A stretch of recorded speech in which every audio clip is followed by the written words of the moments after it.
Good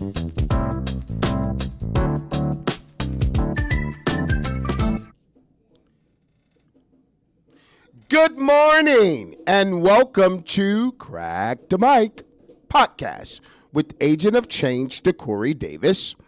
And this week's segment is entitled Gone Too Soon Part 2. Oftentimes we like to focus on the victim. When tragedy strikes a family, like in the case of a homicide, but we never take into account the grief that the surviving family members endure as a result of the broken pieces that they must put back together again in order to live moving forward. And to help me further this discussion, back for part 2, I have a very interesting panel that includes CEO of the Darrell Hairston Crime Victim Foundation, Mr. Darrell Hairston, and a mental health therapist, Ashley Samuel. Good morning, ladies and gentlemen. Good morning. Good morning. Okay, in part 1, you were finishing up your piece, Mr. Darrell, in which you were just sharing, painting that vivid picture in our listeners' mind of what took place with that on that dreadful, somber night. Can you continue with your story? Yes, I can. I believe I last left off that, counseling and therapy is good for you because it helps you talk about it. But only God can mend that broken heart. And due to the thing of having my son and mom funeral on the same day, 1 year apart, kept me in a bad way. It kept me in a bad way. Couldn't sleep for 6 months. I drink 4 to 5 bottles of wine a day. I couldn't sleep, even though they gave me the Seroquel. Sleep. It was terrible. It was terrible for the first 2. It was terrible after the call we got. Then that was in July. We had a court date set for November. Then they said he was going to plead guilty in January. And then that stretched all the way out till November when we finally got in court with him.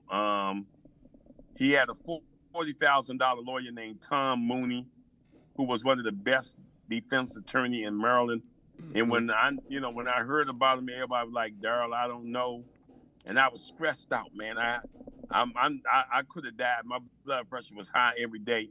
But then I thought about it, that Tom Mooney wasn't God. Absolutely. Tom Mooney ain't no God. He's just a man. Right. And I had to relieve myself of that process of thinking that this boy was going to get off, because in my mind, if he get off, I had to do what I had to do.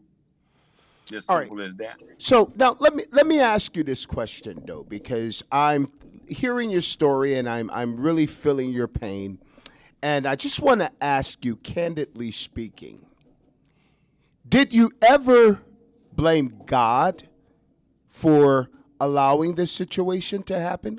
Honestly. No, because I knew God. I knew him. And I knew what it was. I blamed me because I felt like I was out of place. I was out of place, and I allowed the enemy to come in and steal my son from me. The only thing I said to God when it happened, I didn't understand why you allowed the enemy to take my son. You said to me that you knew the plan you had for me, and that plan was not to harm me, but I felt harm. You said that plan that you would never put more on me than I can bear, but what makes you think I can bear to do this? Right. But then absolutely. I said, if you allow me to abide under the shadow of your wing, hide me in your pavilion and restore me, I will serve you. That was 7 years ago. And now today, I'm Pastor Darrell Hairston. He kept his word.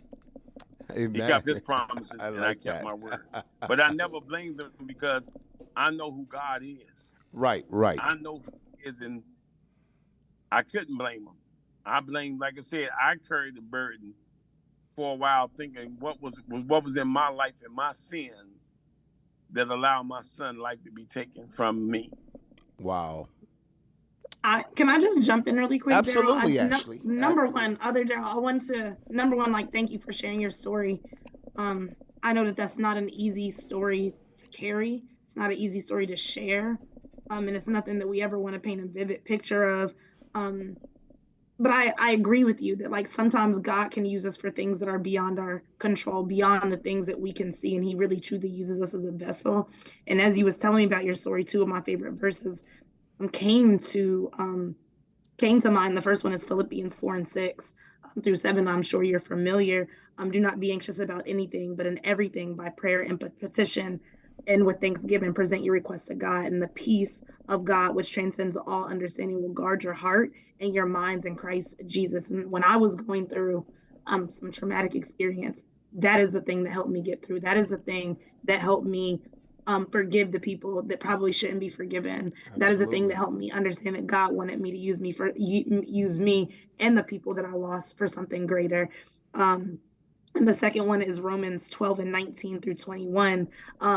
Dear beloved, avenge not yourselves, but rather give peace unto wrath. For written, vengeance is mine, I will repay, saith the Lord. Therefore it's thine enemy's hunger, feed them. If he thirst, give him drink. For in doing so, thou shalt not heap coals of fire on his head. And I think that anger is a part of grief, right? Wow. Anger is so much a part of grief. And we can't move past, we can't find peace, we can't find rest unless we go to God. And we better believe that He's going to take care of it. Always. So I just wanted to share that because your story really did resonate with me. And I don't understand what you're going through. I lost a parent, not a child. And that type of grief is different. But my heart is with you and your entire family. Yeah, I understand that because people talk to me and tell me about when they lost. See, I tell them my son's life was taken. It wasn't lost. It was taken from me. Right. There's and a difference. The verse that I stand on, Ashley, is that Genesis chapter 50, verse 20 says that it was intended to harm me, but God intended it for His good, that the work now will save many lives. Right. And that's why where I'm at, the only reason I'm making it today is because of God. He's Absolutely. the only reason that I'm still alive. And the work that's being done today, because at my son's funeral, 25 kids repented. Wow. Ever since the work I've been doing, many lives have been repented and saved by God using me as that vessel, because we take our pain and turn it into a purpose. Now, in the beginning, like you said, some people that I know that have lost kids are still drinking. They still depressed. They have allowed that pain to become an anchor. And whenever every year I do a concert in Maryland and D.C. for the family of lost loved ones.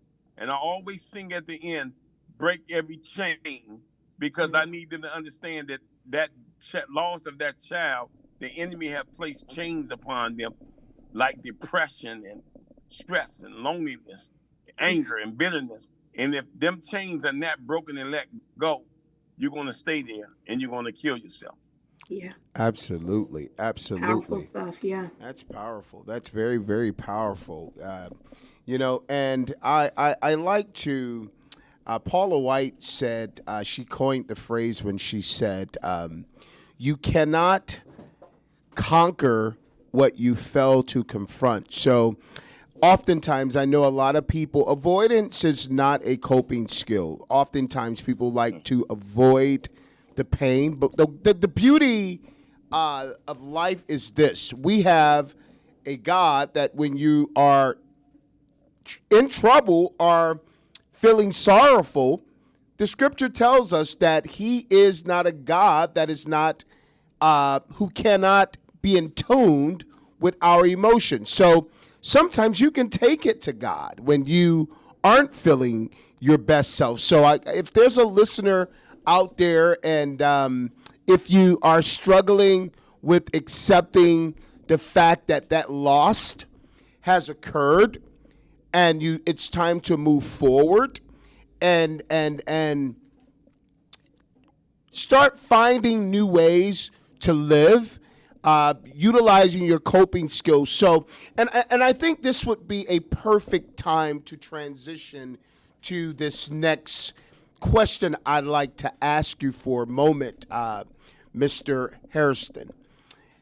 What are you doing now, currently, to keep your son's memory alive? Now, I want to just, I know that you have the foundation, and I want to talk about that a little later, but what are you doing apart from the foundation? Like, in a sense, what I do, to memorialize or to keep my sister's memorial fresh in my mind, rather.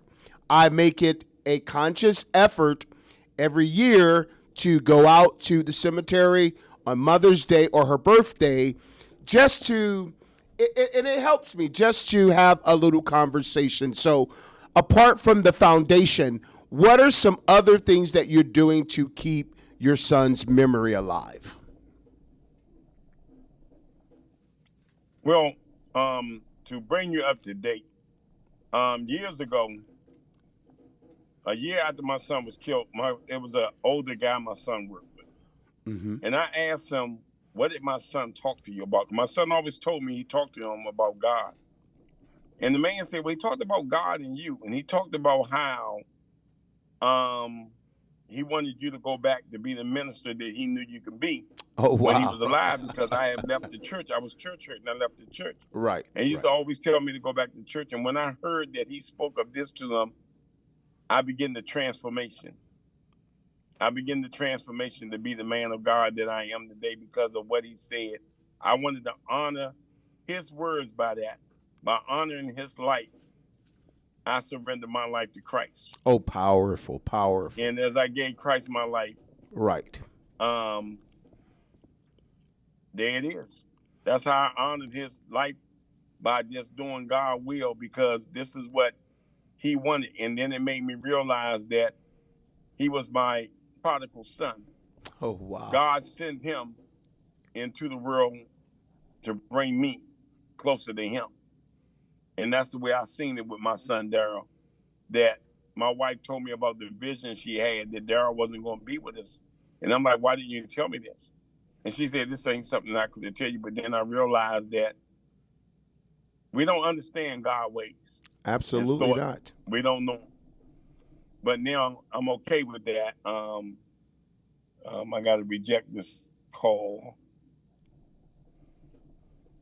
Okay. So I honor Daryl not just by the foundation. I honor him by walking that walk with Christ. Right, right. Every morning I do a podcast. Every morning,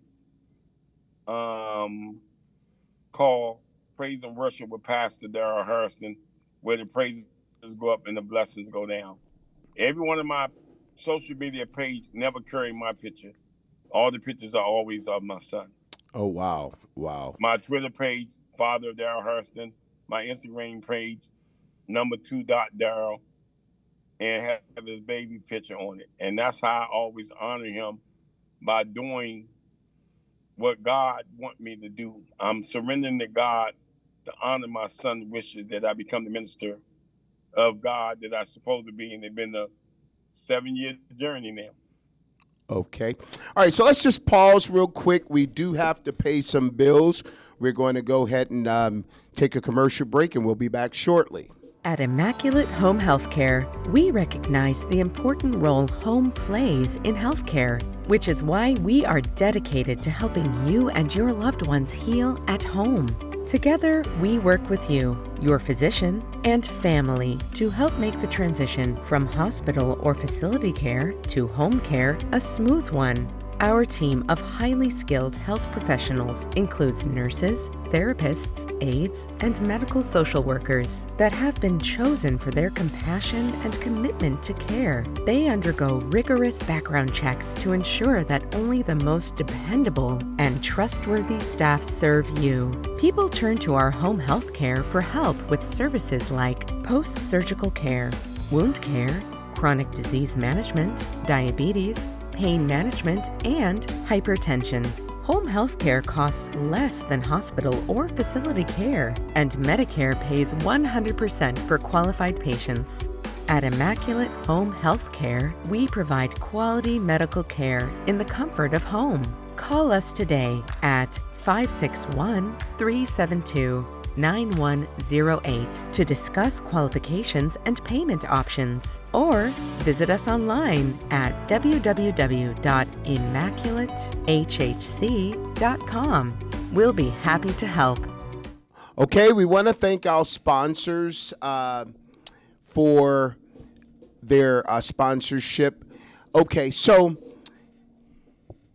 you ended up talking about keeping your son's memory alive, and you honor him on all your social media pages. In fact, that's how you and I connected, and I was enamored, to say the least, with your story, with his story. And I'm so glad that we are able to honor your son, and not only your son, but victims all around family victims.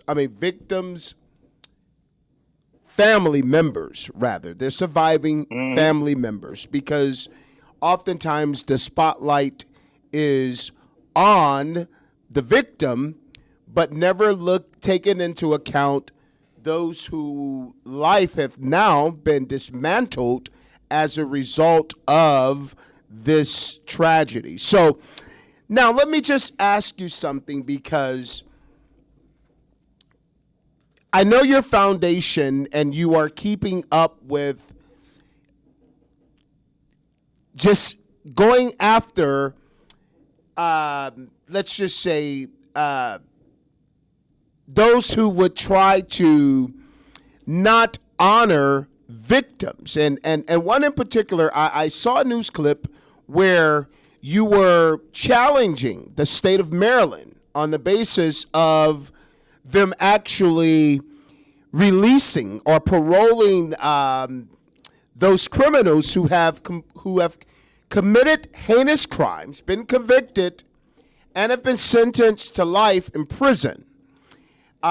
However, after 85% of their serving their sentence, they're automatically qualify for parole. So I want to ask this next question to the two of you, and if there's we can agree to disagree respectfully. But let me ask this question: do you feel, Mr. Darrell and Ashley, that criminals who commit heinous crimes like, let's say, murder, should they be allowed to get parole? And if so, why or why not? You may start first, Darrell.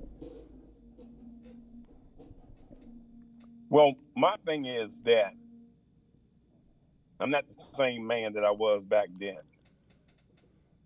But to make sure that they have been rehabilitated. See, I was a guy that did time in jail. Jail do not rehabilitate you. I was a / drug dealer for over 15 years, so I've done over 5 years in prison. You don't rehabilitate in prison. So if this defender is locked up in jail for murder, he was charged and he was found guilty, and he was given the maximum of time that he should have. Coming up for parole is one thing. And when you come up for parole, there got to be a change in you in order to receive that parole.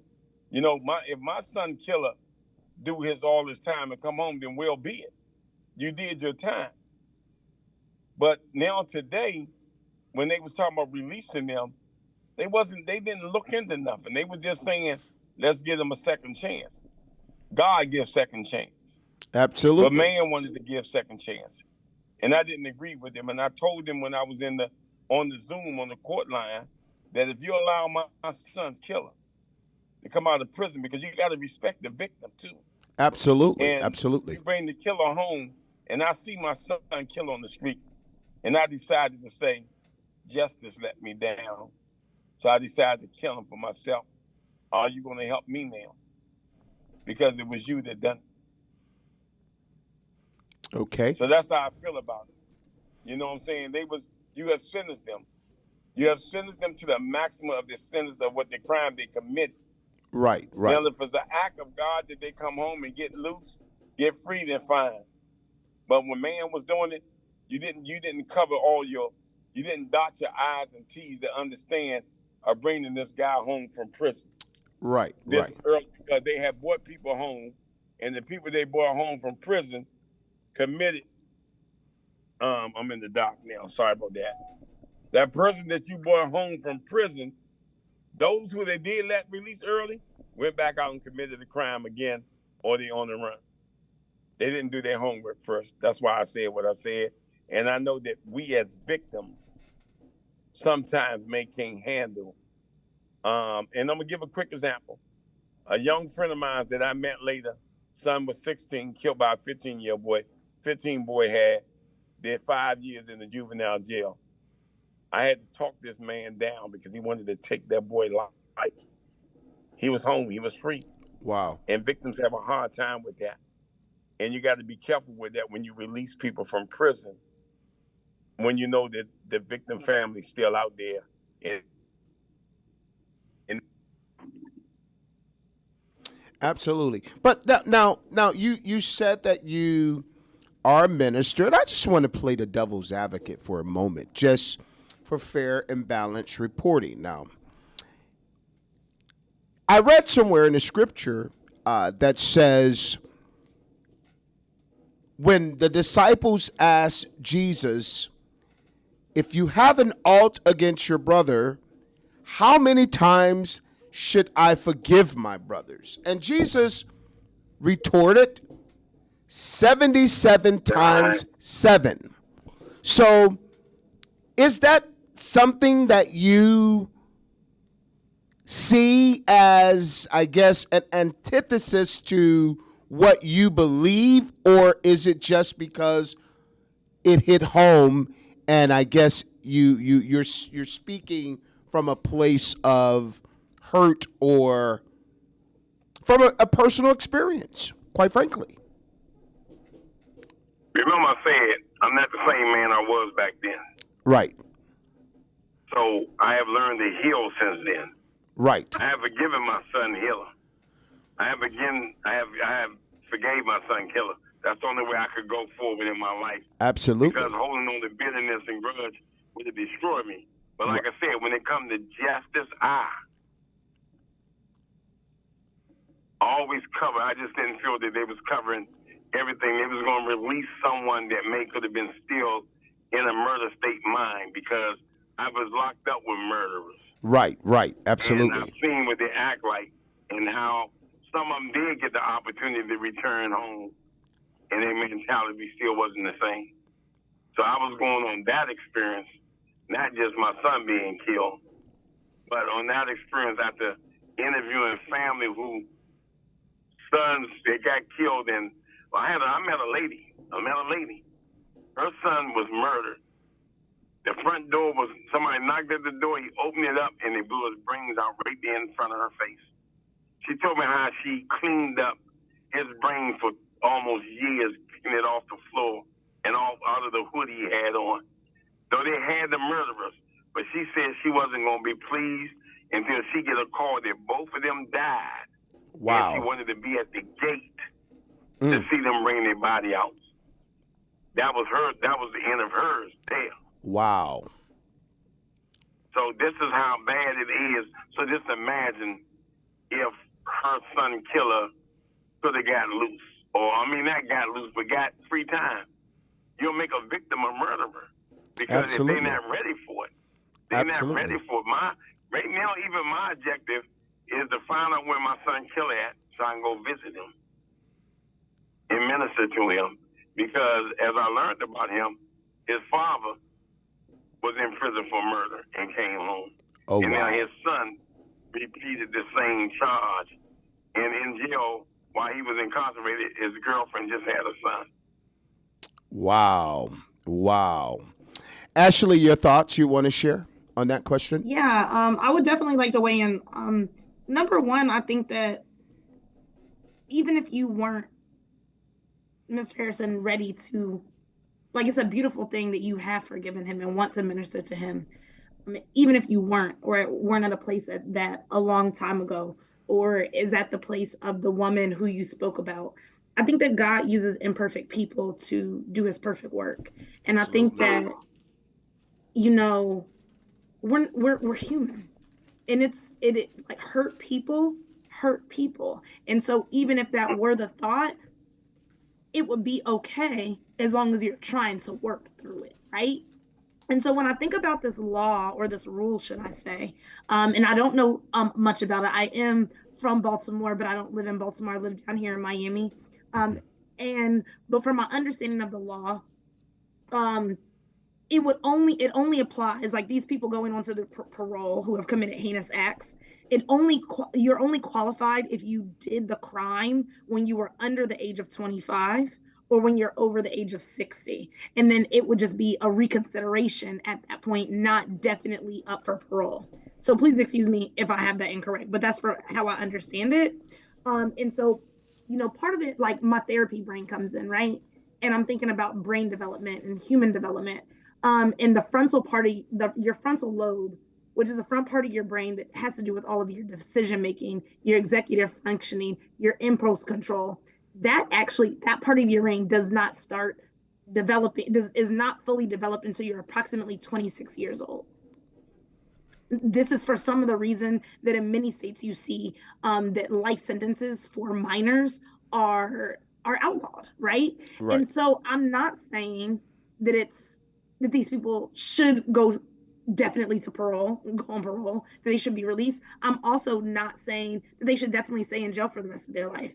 I am definitely in agreement with Mr. Harrison. Like, you have to see like how much recovery that person has made. And I think a bigger question to ask is, who is the victim, right? Obviously, the person who was the direct impact of the heinous crime is a victim. And also, you spoke of this person who, he had trauma in his life, right?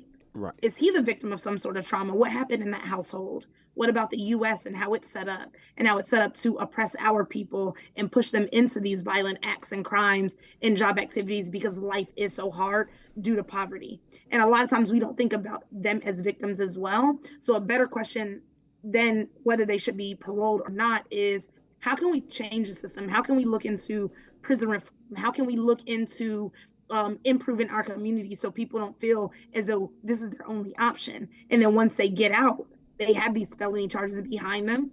They can't get a good job, and then they do what? Recidivism, Right. because they not only don't have access to good opportunities, they still have the trauma, but the place where they went to get rehabilitated. I know I'm on a podcast, I'm giving air quotes here. That didn't happen. I don't know much about jail. The only time I was ever in jail was after a George Floyd protest, right? What I can say is I developed a lot of mental health concerns after said experience. I was only in there for a couple of days. I cannot imagine what a couple of years in jail will do to the human psyche. So I think the better question that we have to ask are, what other victims? Who are the victims of the US and how our society is set up? Who are the victims of our prison system? What are we doing to make sure that they can be productive members of society? I think it's a very complex question. I don't think that there's one size fits all. But at the end of the day, like Mr. Harrison was saying, we have to consider the victims' families, what they want, what they believe. And I feel like when we think about this law and if it should be a law or not a law, we have to look at, well, what does the process look like? Who's involved? Who's able to get a statement? How are they determining if this person is rehabilitated or not? So it is a loaded question, but one that I'm more than willing to dive into, and grateful that you have chosen to dive into this work and that you want to seek him out and help him give his life to God. I am familiar with some of your other work and how you helped spoke up about having automatic weapons and semi-automatic weapons taken off the streets in Maryland, right? That's the work that we want to see happen. We have an overproductive. Yeah, you said what? You done your homework. I did do my homework. I'm very thorough. She's a very smart lady. Yeah. I'm here. And she quoted that rule in that law exactly what it is. She did the homework. Absolutely. I Absolutely. did. And so, this is my passion, right? And I do think that, God will set you on path. And even us convening here today is nothing but an act of God. I believe that truly. This discussion has opened up my mind to some things, and I hope to the people on this podcast, as well as some of the viewers, that has done so as well. This is an issue that, I believe strongly in. I don't protest for a lot of things, but I do protest for women's rights. I do protest for civil rights for Black people, and I do protest for gun violence, against gun violence, should I say. Like, I don't think that a lot of the people who are victims here are the victims of a lot of things. The NRA is one of them. The mass productions of guns in the U.S. is one of them. And those are some of the issues that we need to tackle, and not holding down other people who are also victims while being victims in a much different way than say you are. So I hope that y'all understand what I'm trying to get at. And I hope that this is a conversation that doesn't stop here and that continues to go on, because this is a part of the work that I do.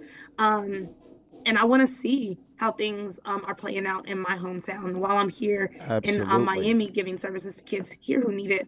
My heart is still in Maryland and Baltimore. And so I want to see the people there win. And that's not even to talk about the lead water in the pipes and how that impacts the psyche and decisions that you make. That's a whole different discussion. But we can get into that at a different time. Okay. Well, guess what, guys? We are, unfortunately, we are out of time for this podcast. Gone Too Soon, Part 2. I like to thank my very interesting panel, mental health therapist Ashley Samuel and Mr. Daryl Hairston. But before we leave, is there anything, Ashley, how can our viewers reach you, and is there anything you got out that they can maybe get their hands on? So I am more than willing to reach out to any of the viewers. You can always email me at socialworkersamuel@gmail.com. I'm more than willing to help people get connected to therapists, learn more about activism, and how we can help empower our communities. So if you need anything, you can feel free to reach out to me. All right. And Mr. Daryl Hairston, I know you got your foundation. Go ahead and just tell us real briefly about your foundation and how we can reach you to support you in your cause.